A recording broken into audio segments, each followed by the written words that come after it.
जमा पूंजी एक बैंक के ऊपर एतबार करके उनके लॉकर में रखी 35 तोले जेवर।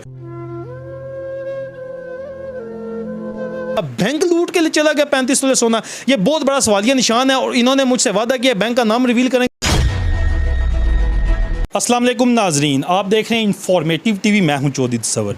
नाजरीन, जेलम के शहरी के साथ अनोखा वाक़या पेश आया।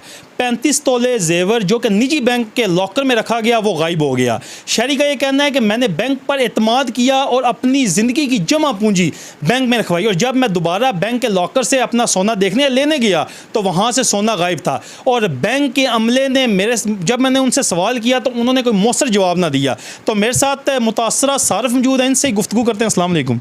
वालेकुम अस्सलाम। क्या नाम है जी आपका? मेरा नाम है सानुल्लाह के करीमपुरा का रहायशी हूँ मैं। एहसान साहब, ये क्या मामला? मैं तो अपनी 30 साल मेरी उम्र हो गई, ज़िंदगी में पहली दफ़ा मेरी लाइफ में हुआ कि इस तरह आपके साथ हो गया। इस चीज़ का हमको भी